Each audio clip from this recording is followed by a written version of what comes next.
വ്യത്യസ്തമായിരുന്നു. അവിടെ കോളേജിൽ മിക്കവാറും സമരങ്ങൾ വേണ്ടാത്തതിനും വേണ്ടതിനും ഒക്കെയുള്ള സമരങ്ങൾ ഉണ്ടായിരുന്നു. പല സമരങ്ങളുമുണ്ട്. പല സമരങ്ങൾക്ക് ഞാൻ സാക്ഷിയായിട്ടുണ്ട്. പല സമരങ്ങളോടുകൂടി വിദ്യാർത്ഥികളെ മാറ്റി നിർത്താനും ഒക്കെ ഞാൻ മുൻപന്തി നിന്നിട്ടുണ്ട്. അതുപോലെ തന്നെ അവിടുത്തെ യൂണിയൻ്റെയൊക്കെ അഡ്വൈസറായിട്ടൊക്കെ എന്നെ അധ്യാപകൻ എന്ന നിലയിൽ അഡ്വൈസറായിട്ട് ഇരുന്നിട്ടുണ്ട്. അപ്പം വിദ്യാർത്ഥികളുടെ സംഘടനകളുമായിട്ടും പ്രത്യേകിച്ച് ഇടതുപക്ഷ സംഘടനകളുമായിട്ടൊക്കെ വളരെ അടുത്ത ബന്ധം ഞാൻ പുലർത്തിക്കൊണ്ടിരുന്നു. അങ്ങനെ ഒരു സന്ദർഭത്തിൽ ഒരു ദിവസം കോളേജിൽ ഒരു സമരമുണ്ടായി. അന്ന് കോട്ടയം ഡിസ്ട്രിക്റ്റിൻ്റെ SP ആയിട്ടിരിക്കുന്നത് ടോമിൻ തച്ചങ്കരി സാറാണ്. ടോമിൻ തച്ചങ്കരി സാറ് IPS അവിടെ SP ആയിട്ടിരിക്കുകയാണ്. അദ്ദേഹം ഇന്നിപ്പോൾ ഇപ്പം DGP ആണ്. പക്ഷേ ആ സമയത്ത് അവിടെ ഒരു സമരം നടന്നപ്പോൾ കുറച്ച് പേര് വെളിയിൽ നിന്ന് വന്ന് കോളേജിൻ്റെ ഗ്രേറ്റ് ഹോളിൻ്റെ അവിടോട്ട് മുമ്പോട്ട് വരികയും അവിടെ നമ്മുടെ വിദ്യാർത്ഥികളുമായിട്ട് അടിപിടി നടക്കുകയും കല്ലേറും അടിപിടിയും ഒക്കെ നടത്തി അവർ ബഹളമുണ്ടാക്കി അവർ തിരിച്ചു പോവുകയും ചെയ്തു. അപ്പോൾ ഈ ബഹളം നടക്കുന്ന സമയത്ത് ഞങ്ങൾ രാവിലെ പതിവ് പോലെ ഞങ്ങൾ ക്ലാസ്സിൽ ചെന്നു. ഞാൻ ക്ലാസ്സിൽ പോയിട്ട് പഠിപ്പിച്ച് കഴിഞ്ഞിട്ട് ഞാൻ അന്നേരം എൻ്റെ ഒരു ഡസ്റ്ററുമായിട്ട് ഞാൻ തിരിച്ചു വരും. അപ്പോൾ എൻ്റെ കയ്യിലെ ചോക്ക് പൊടിയൊക്കെ ഉണ്ട്, അതൊന്നും കഴുകിയിട്ട് പോലുമില്ല. ഇവർ ഞങ്ങളുടെ ജനറൽ സ്റ്റാഫിലോട്ട് വരുമ്പോഴാണ് അവിടെ സമരത്തിൻ്റെ ആരംഭം തുടങ്ങുന്നത്. അപ്പോൾ ഞാൻ ജനറൽ സ്റ്റാഫിലോട്ട് കയറുമ്പോൾ എൻ്റെ കൂടെ മറ്റ് ചില സീനിയർ അധ്യാപകരുണ്ട്, ജൂനിയർ അധ്യാപകരുണ്ട്. എല്ലാവരും ഞങ്ങൾ ഒന്നിച്ച് ഞങ്ങളുടെ ജനറൽ സ്റ്റാഫിൽ ഒന്നിച്ചിരിക്കുകയും ക്ലാസ് ഒരു പീരീഡ് കഴിഞ്ഞ് അടുത്ത പീരീഡ് ക്ലാസ് ഇല്ലെങ്കിൽ അവിടെ വന്ന് ശകലനേരം സംസാരിക്കുകയൊക്കെ ചെയ്യുന്നത് ഞങ്ങളുടെ ഒരു വിനോദവും ഞങ്ങൾ എപ്പോഴും ചെയ്തുകൊണ്ടിരിക്കുന്നവരോ. അതുപോലെ തന്നെ അന്നത്തെ ദിവസം ഞാൻ ജനറൽ സ്റ്റാഫ് റൂമിൽ വന്നു. ജനറൽ സ്റ്റാഫ് വരുമ്പോഴാണ് അവിടെ സമരം തുടങ്ങുന്നതും സമരം നടക്കാനുള്ള പ്രാരംഭ പ്രോഗ്രാമുകളൊക്കെ നടക്കുന്നത്. അപ്പം കുറച്ച് ഞങ്ങളറിയാത്ത സാധാരണ അവിടെയുള്ള വിദ്യാർത്ഥികളെ ഏകദേശമൊക്കെ അറിയാത്ത കുറേ വിദ്യാർത്ഥികൾ കുറച്ച് പേര് ഒന്ന് താഴെ റോഡിൽ നിന്ന് കയറി ഞങ്ങളുടെ ജനറൽ സ്റ്റാഫ് റൂമിൻ്റെ സൈഡിൽ കൂടെ മേളിലോട്ട് വന്ന് ഗ്രേറ്റ് ഹോളിലേക്ക് നടന്നു പോവുകയാണ്. ഞങ്ങളവരെ കണ്ടു. അപ്പോൾ ഞങ്ങളവിടെ ഈ സമരം നടക്കുന്നതിൽ ഞങ്ങളത് ചിരിച്ച് സന്തോഷിച്ചുമൊക്കെ ഞങ്ങളങ്ങനെ സ്റ്റാഫ് റൂമിലിരിക്കുകയാണ്. അവരങ്ങ് പോവുകയും ചെയ്തു. പക്ഷേ അത് കഴിഞ്ഞിട്ട് അതിൻ്റെ അങ്ങേപ്പുറത്ത് അപ്പം ഗ്രേറ്റ് ഹോളിൽ ബഹളം നടക്കുന്നൊന്നും ഞങ്ങൾ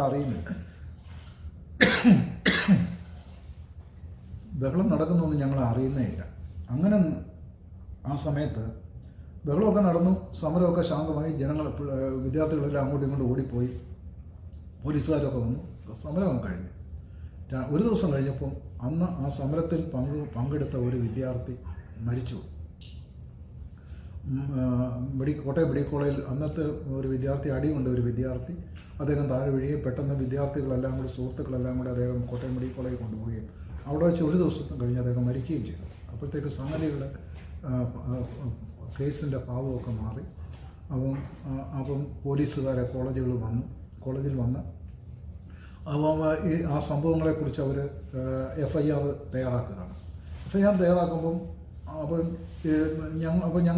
ഞങ്ങളെല്ലാവരും ഇവിടെ ഇരുന്ന ഞങ്ങൾ സ്റ്റാഫ് റൂമിൽ ഇരുന്ന എല്ലാ അധ്യാപകരും ഞങ്ങളിങ്ങനെ മറ്റുള്ളവരോടും മറ്റധ്യാപകരോടും വിദ്യാർത്ഥികളോടും ഒക്കെ ഞങ്ങൾ കുറച്ച് വിദ്യാർത്ഥികൾ ഇതുവഴി പോകുന്നത് കണ്ടു, അവർ വടിയുമായിട്ട് വന്നതും അവർ വടിയുമായിട്ട് പോയതും ഒക്കെ കണ്ടു എന്നൊക്കെ ഞാനും എൻ്റെ കൂടെ ഉണ്ടായിരുന്ന സീനിയർ അധ്യാപകരും ഒക്കെ ഇങ്ങനെ പറഞ്ഞുകൊണ്ടിരുന്ന സമയത്താണ് ഈ പോലീസുകാർ വന്ന് FIR തയ്യാറാക്കാനായിട്ട് വരുന്നത്. അപ്പോൾ ഞങ്ങൾ ഓരോ അധ്യാപകരെ വിളിച്ചു. അപ്പോൾ ഞങ്ങളുടെ ജനറൽ സ്റ്റാഫ് ഇരുന്നവരാണല്ലോ അത് കണ്ടത്. ജനറൽ സ്റ്റാഫ് ഇരുന്ന് ഞാൻ പോയി.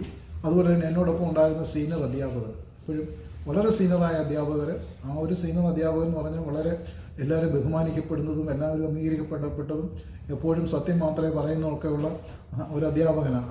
അദ്ദേഹവും ഉണ്ടായിരുന്നു എൻ്റെ കൂട്ടത്തിൽ. അങ്ങനെ പല അധ്യാപകരുണ്ടായിരുന്നു. എല്ലാവരെയും വെവ്വേറെ വിളിച്ചിട്ടാണ് പോലീസ് ചോദിക്കുന്നത് അവിടെ നടന്ന സംഭവം. വളരെ കാഷ്വലായിട്ടുള്ള ചോദ്യമായിരുന്നു പോലീസുകാരുടെ. ഇതുപോലെ ഈ ടോമിൻ തച്ചങ്കരിയും അതുപോലെ DSP ഒക്കെ അവിടെ വന്നു ഞങ്ങളോട് കാഷ്വലായിട്ട് ചോദിക്കുന്നു. അതുവഴി വന്നു, ഇതുവഴി വന്നു, ആരാ വന്നതെന്നൊക്കെ ചോദിച്ചപ്പോൾ ഞങ്ങൾ പറഞ്ഞു ഞാൻ കുറച്ച് പേര് അങ്ങോട്ട് പോകുന്നത് കണ്ടു. അപ്പം ഞാൻ വിചാരിച്ചു അപ്പോൾ എന്നോട് മാത്രമായിട്ടാണ് പോലീസുകാർ അവിടെ വെച്ച് ചോദിക്കുന്നത്. അത് കഴിഞ്ഞ് മറ്റുള്ളവരെയും വിളിച്ചു എന്ന് ഞാൻ മനസ്സിലാക്കി. എല്ലാവരെയും വിളിച്ചു, എല്ലാവരോടും ചോദിച്ചു. നമ്മൾ ചോദിക്കുന്നതൊക്കെ പോലീസുകാർ അപ്പാടെ അവരെഴുതിയെടുക്കുന്നുണ്ടായിരുന്നു. എഴുതിയെടുത്തിട്ട് അവർ പോവുകയും ചെയ്തു. കുറച്ച് ദിവസം കഴിഞ്ഞ് 1-2 ആഴ്ച കഴിഞ്ഞപ്പോൾ അവർ FIR ഒക്കെ പ്രിപ്പയർ ചെയ്ത് കോടതി കൊടുത്തു കഴിഞ്ഞപ്പോൾ അതിനകത്തെ ഫസ്റ്റ് വിറ്റ്നസ്, ഒന്നാമത്തെ സാക്ഷി ഞാനാണ്, സക്രിയാമോനാണ്. അപ്പോൾ ഒന്നാമത്തെ സാക്ഷി ഞാനായപ്പോൾ പിന്നീട് കേസിൻ്റെ വിസ്താരവും കേസിൻ്റെ മറ്റ് നടപടികളുമായിട്ട് മുൻപോട്ട് പോകുമ്പോൾ അവർ സാക്ഷികളെ വിളിക്കും, പോലീസുകാർ സാക്ഷികളെ വിളിക്കും. അപ്പം അന്നേരമാണ് ഞാൻ മനസ്സിലാക്കുന്നത് ഞാൻ മാത്രമേ അധ്യാപകരുടെ കൂട്ടത്തിൽ ഞാൻ മാത്രമേ സാക്ഷിയുള്ളൂ, ബാക്കി ഒരു അധ്യാപകനും അവിടെ സാക്ഷിയില്ല എന്ന് ഞാൻ മനസ്സിലാക്കി. അപ്പോൾ അത് തന്നെ എന്നെയൊക്കെ വലിയ വിഷമമാക്കിയത്. എൻ്റെ കൂടെയുള്ള അധ്യാപകർ അവരെല്ലാം ഞാൻ കണ്ടതുപോലെ തന്നെയാണ് അവരും കണ്ടത്. ഞാൻ എത്ര സമയം സ്റ്റാഫ് റൂമിലിരുന്നു അവരും അത്രയും സമയം സ്റ്റാഫ് റൂമിലിരുന്നു. അവർ കണ്ടതിൽ കൂടുതലൊന്നും ഞാനും കണ്ടില്ല, അവർ കാണാത്തതൊന്നും ഞാനും കണ്ടില്ല. അപ്പോൾ അത് കാരണം അവരെന്തുകൊണ്ട് അവരൊക്കെ അങ്ങ് പിന്മാറി. അവർ പോലീസുകാർ വിളിച്ചപ്പോൾ അവർ പറഞ്ഞു ഞങ്ങളിതൊന്നും കണ്ടില്ല, ഞങ്ങളവിടെ ഇരിക്കുകയായിരുന്നു, ഞങ്ങൾ വർത്തമാനം പറഞ്ഞിരുന്നു, ഞങ്ങളിത് കണ്ടില്ല. പക്ഷേ ഞാൻ എൻ്റെ ശുദ്ധീകരിക്കുമ്പോൾ ഞാൻ പറഞ്ഞു ഞാനത് കണ്ടെന്നു. അങ്ങനെ എന്നെ സാക്ഷിയാക്കി. ഞാൻ സാക്ഷിയാക്കി എന്ന് പറഞ്ഞാൽ പോലീസ്, പിന്നെ അതിനകത്ത് വേറൊരു പ്രത്യേകത എന്ന് പറഞ്ഞാൽ ആ താഴെ നിന്ന് കയറി വന്ന ഒരു കൂട്ടം കുറ്റവാളികളെന്ന് ഉദ്ദേശിക്കുന്ന പോലീസുകാർ ഉദ്ദേശിക്കുന്നവരെല്ലാം RSSൻ്റെ ആൾക്കാരാണ്. അന്നത്തൊക്കെ RSS എന്നൊക്കെ പറഞ്ഞാൽ നമുക്ക് അവരുമായിട്ട് ഒരിക്കലും യോജിച്ചു പോകാനോ RSS എന്ന് പറയാൻ പോലും പേടിയുള്ള ഒരു സമയങ്ങളിലൂടെയൊക്കെയാണ് കടന്നു പോകുന്നത്. ആ സമയത്ത് RSSൻ്റെ ആൾക്കാരവിടെ വന്നു എന്നുള്ളത് ശരിയാണ്. അവരാണ് അവിടെ ആക്രമണം നടത്തിയതും അവരാണ് അവിടെ ബഹളം ഉണ്ടാക്കിയതും. അപ്പോൾ അവർക്കെതിരെയായിട്ടാണ് ഞാൻ സാക്ഷി പറയേണ്ടത്. അപ്പോൾ എന്നെ ഒരു ദിവസം പോലീസ് വിളിക്കുന്നു, പിന്നെ ഒരാഴ്ച കഴിഞ്ഞ് വീണ്ടും വിളിക്കുന്നു. ഇങ്ങനെ പോലീസ് വിളിക്കുകയും എന്നെ ചോദ്യം ചെയ്യുകയും എങ്ങനെ വന്നത്, ഏത് വടിയും കൊണ്ട് വന്നതാണ്, അവർ ഉപയോഗിച്ച ഷർട്ട് ഏതാണ്, അവർ മുണ്ടാണോ കൈലിയാണോ എടുത്തിരുന്നത്, അവർ പാൻ്റാണോ ഇട്ടിരുന്നത്, ഇങ്ങനെയുള്ള ചോദ്യങ്ങൾ, ഓരോ നിസ്സാരമായ ചോദ്യങ്ങളൊക്കെ ഇങ്ങനെ ചോദിച്ചുകൊണ്ട് ഓരോ ദിവസം കഴിയുന്തോറും ചോദ്യത്തിൻ്റെ ഇത് കൂടിക്കൂടി വരിക. പിന്നീട് ഒരിക്കലും എന്ത് ചെയ്യുന്ന പറഞ്ഞാൽ ഇവർ കുറേ ആൾക്കാരെ അറസ്റ്റ് ചെയ്തു, പോലീസ് കുറച്ചുപേരെ അറസ്റ്റ് ചെയ്തു, സംശയമുള്ളവരെ കൊണ്ടുവന്നു. അവരൊരു ദിവസം അവധിക്ക് ഒരു ഞായറാഴ്ചയാണോ ശനിയാഴ്ച എന്ന് പറഞ്ഞാൽ ഒരു ശനിയാഴ്ച ദിവസം കോളേജിൽ ആരുമില്ല, ഇല്ലാത്ത ദിവസം അവർ ഈ 3-4 പേരെ കോളേജിൽ കൊണ്ടുവന്നിട്ട് അവർ ആ സമരം നടന്ന സമയത്ത് നിന്നത് എവിടെയൊക്കെയാണോ അവിടെയൊക്കെ അവരെ നിർത്തി. അവരുടെ ഒരു വടിയൊക്കെ പിടിച്ച് ഞങ്ങൾ ക്രൈം സീൻ എന്ന് പറയാൻ ഒരു റീകൺസ്ട്രക്ഷൻ ഓഫ് ക്രൈം സീൻ അവരത് റീകൺസ്ട്രക്ട് ചെയ്യുകയാണ്. അവർ പണ്ട് ആ ബഹളം നടന്ന സമയത്ത് അവരെവിടെയൊക്കെ പോയത് അതിന് ഒരു കേസ് ഡ്രില്ലെന്ന് പറയും, റീകൺസ്ട്രക്ഷൻ ഓഫ് ക്രൈം സീൻ.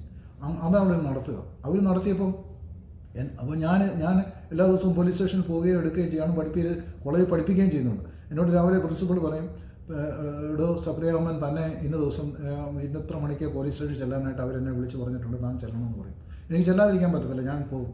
അങ്ങനെ ദിവസങ്ങൾ കടന്നു പോവുകയാണ്. അപ്പോൾ ഒരു ദിവസം അന്ന് കോളേജ് കംപ്ലീറ്റ് നിശബ്ദമാണ്, കോളേജിലോട്ട് ഒരുത്തരെയും കയറ്റുന്നില്ല. ഒരു ശനിയാഴ്ച ദിവസം കേസ് ഡ്രില്ല് നടക്കുകയാണ്. അപ്പോൾ ഇവരെല്ലാം അവിടെ കൊണ്ടുവന്നു. എന്നിട്ട് എന്നോട് പറഞ്ഞു, സാറ് ഇവിടെ ജനറൽ സ്റ്റാഫ് റൂമിൽ പണ്ടിരുന്ന സ്ഥലത്ത് തന്നെ അവിടെ ഇരുന്നാൽ മതി, സാർ ഒന്നും ഒന്നും എടുക്കണ്ട, മിണ്ടാതെ അവിടെ ഇരുന്നാൽ മതി എന്ന് പറയും. എന്നിട്ട് അവർ ജനലെല്ലാം വാതിലെല്ലാം തുറന്നിട്ട് ഞാൻ മിണ്ടാതെ അവിടെ ഇരുന്നു. അപ്പോൾ ഞാൻ നോക്കണേ കുറേ നേരം കഴിഞ്ഞപ്പം 1-2 പേര് അതുവഴി നടന്നു പോകും. അവരുടെ ഒരു വടിയൊക്കെയാണ്. അത് കുറച്ച് കഴിഞ്ഞപ്പോൾ പോലീസുകാർ അവിടെ പുറകിലുണ്ടതായിരുന്നു. അത് കഴിഞ്ഞിട്ട് ആ സമയം എന്നിട്ട് എന്നോട് കുറച്ച് നേരം കഴിഞ്ഞിട്ട് പോലീസുകാർ പറഞ്ഞ് വീട്ടിൽ പോകും, ഇന്ന് കുഴപ്പമില്ല, എല്ലാം തീർന്നു. വീണ്ടും 2-3 ദിവസം കഴിഞ്ഞപ്പോൾ വീണ്ടും പോലീസുകാർ എന്നെ വിളിച്ചു. പോലീസുകാർ വിളിച്ചപ്പോൾ ഞാൻ അവിടെ ചെന്ന പോലീസുകാരനാണ്, പുള്ളി കസേരയിലിരിക്കുകയാണ്. എനിക്കൊരു ബെഞ്ച് വന്നിട്ട് അവിടെ ഇരുന്നു. അപ്പോൾ എന്നോട് സംസാരിക്കാൻ തുടങ്ങിയപ്പോൾ എൻ്റെ പുറകിൽ വേറെ 2 പോലീസുകാർ, അവർ 2 പേരും ഇങ്ങനെ കൈയും കെട്ടി പുറകെ നിൽക്കുകയാണ്. എന്നിട്ട് ഈ DSP എന്നോട് പറയുകയാണ്, സാറ് അവരെ കണ്ടല്ലോ, കഴിഞ്ഞ ദിവസം കേസ് ഡ്രിൽ വന്നപ്പോൾ അവരെ കണ്ടല്ലോ, അവർ തന്നെയാണ് അന്ന് കോളേജിൽ ബഹളം ഉണ്ടാക്കാൻ വന്നത് എന്ന് ഞാൻ പറയണമെന്ന് പറയും. അപ്പോൾ ഞാൻ പറഞ്ഞു, അന്ന് വളരെ ചെറുപ്പമാണ്, ഇത്രയും പ്രായമൊന്നുമില്ലല്ലോ, കോളേജിൽ കയറിയിട്ട് 3-4 വർഷമായിട്ടുള്ള സമയത്താണ്. അപ്പം ഞാൻ പറഞ്ഞു, ഞാൻ പെട്ടെന്ന് എനിക്ക് അന്ന് ഈ എല്ലാ ദിവസവും ഈ പോലീസ് സ്റ്റേഷനിൽ പോകുന്നത് തന്നെ എനിക്ക് വിഷമമായിട്ട് വന്നു. ആ വലിയ മനോവിഷമം ഉണ്ടാക്കിയ ഒരു സാഹചര്യത്തിലാണ് അന്ന് എല്ലാവരും അന്ന് ഞാൻ ഒരു ഇടതുപക്ഷക്കാരനും ഇവർ RSS, അപ്പോൾ ഇടതുപക്ഷവും RSS തമ്മിലുള്ള ഒരു ടെൻഷനും അവിടെ കോളേജുകളിലും അതുപോലെ തന്നെ കോട്ടയത്തും ഒക്കെ നടക്കുന്നൊരു സമയമാണ്. ഇടതുപക്ഷത്തിൻ്റെ ഒരാളായിട്ടാണ് എന്നെ അവർ. അപ്പോൾ RSSനോടുള്ള വൈരാഗ്യം എനിക്കുണ്ട് എന്നുള്ളൊരു തോന്നലും RSSകാർക്ക് ഉണ്ടാകാൻ സാധ്യതയുണ്ട്. അപ്പോൾ അങ്ങനെയുള്ള ഒരു സന്ദർഭങ്ങളിലൂടെയാണ് ഞാൻ ആ സമയത്ത് കടന്നു പോയത്. അപ്പോൾ അവരെന്നോട് പറയുക, ഈ RSSകാരൻ ഈ വന്നത് ഇവർ തന്നെയാണെന്ന് കോടതി പറയണമെന്ന് പറഞ്ഞു. ഉടനെ ഞാൻ പോലീസുകാർ DSP അന്ന് വന്ന DSP ഒരു CSIക്കാരനാണ്, അദ്ദേഹം ഷമുൽ സാറാണ്, അദ്ദേഹം മരിച്ചുപോയി.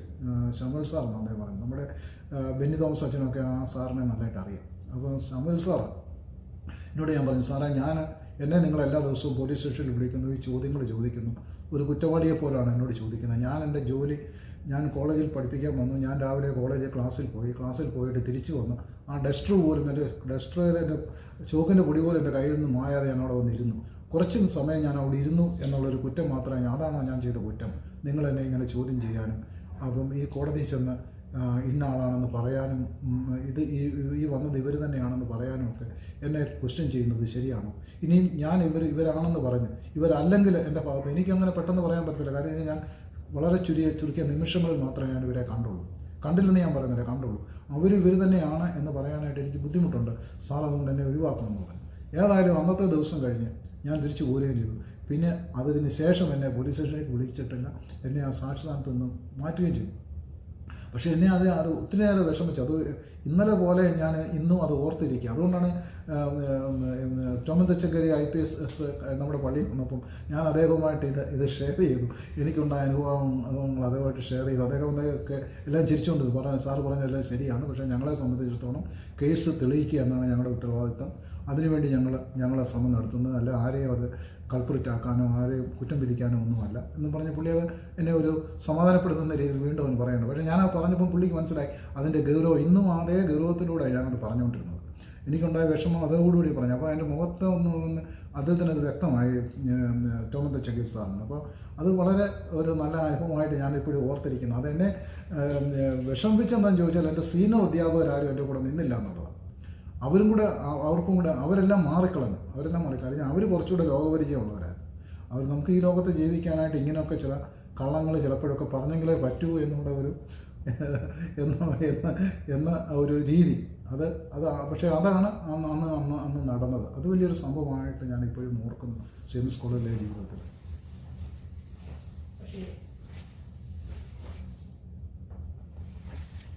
എന്തോ